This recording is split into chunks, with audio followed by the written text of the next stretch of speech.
Ito pala mga yung deleted video ko.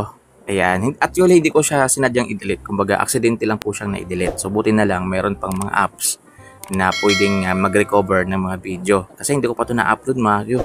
Ito yung nanggaling po tayo niyan ng Pulo, New Washington. Then, pabalik tayo ng New Washington Elementary School para sunduin yung anak ko.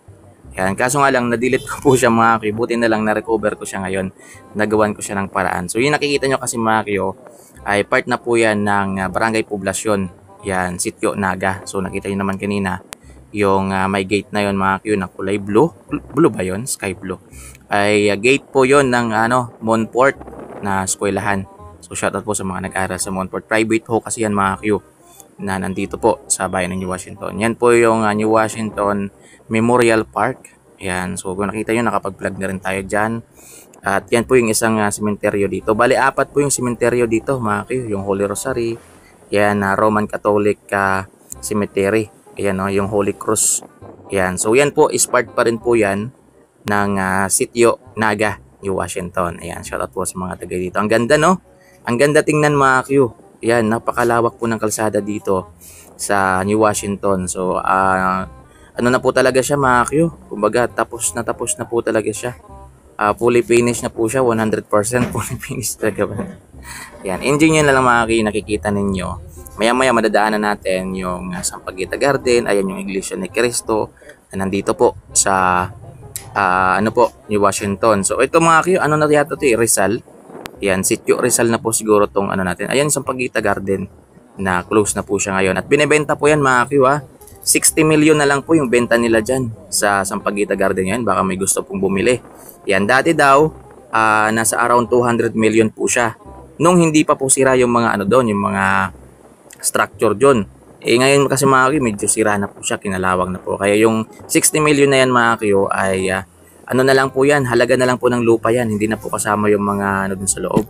So, nasa inyo na po yan kung i-renovate nyo o ipasira nyo o at gawa ng bagong resort. Ayan po yung HL na gasoline station. Kitang-kita nyo naman mga Q, napagaganda no? Organized po. Yan, yung poblasyon, New Washington, Aklan. So, ayan, may mga building pa dito mga Q, mga bagong paggawa. Yan, siguro hindi nyo pa ito nakikita dito sa vlog natin. Buti na lang mga Q, na-recover ko talaga. Yan, at ayan po yung Metallica. Yan, Metallica po yan mga Q, yung hardware. Na matagal na po yung hardware dito sa bayan ng New Washington. So, yun nga, buti na lang may mga apps na na-recover natin yung video na to. Kasi sayang naman mga Q, ang ganda ng kuha natin yan. Kasi ano yan nasa bandang alas 3 din po yan ng hapon. Kaya kita nyo naman, sobrang liwanag. Napakaganda po. Medyo hindi lang po siya ganun kaganda sa resolution ng video natin. Kasi yung camera natin na gamit ay yung cellphone camera lang naman natin. So, hindi naman tayo gumamit ng high definition na mga video dyan mga Q. So, darating din tayo sa point na yan. Pero ito muna pagtsaga.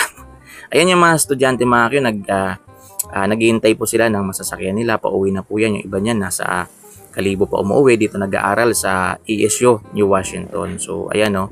Tapos dyan mga Q, lumiko na ako dyan. Yan na po yung ninyo, yung madadaanan ninyo pag pumunta kayo ng New Washington Public Market, New Washington Plaza. Yan yung simbahan, yan. So, ayan, meron pong 7-Eleven. May mga pharmacies po dyan. So, hindi kasi tayo po hindi dumaan dyan mga Q kasi inaayos yung kalsada nung pumunta tayo dyan. Hanggang ngayon, inaayos pa naman. Yan, so may mga sira sigurong drainage o di kaya inaayos talaga yung kalsada. Yan, at kita nyo naman, ang dami mga estudyante dito mga Q na bumibili ng mga street food na binibenta dito sa gilid lamang ng highway. Yan, dyan po yan sa may plaza banda. So, kitang-kita nyo naman mga Q. Ang laki na po talaga ng improvement ng bayan ng New Washington. Ayan, nabubulol-bulol na naman ako mga Q. Pagpasensyahan nyo na. Ayan, so enjoy na lang yung nakikita ninyo sa mga matagal-tagal na rin na hindi nakakapunta dito. Yan, hindi nakakagala dito. Ayun yung museo ni Jaime Cardinal Sino. Yan, yung kulay yellow. So, malapit na po yung opening yan mga Q. August 31.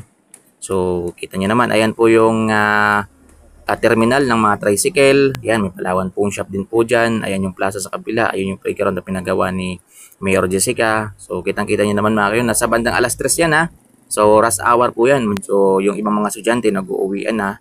At umikot po ako dyan mga Q. Kasi dyan po yung nag-aaral yung anak ko sa New Washington Elementary School.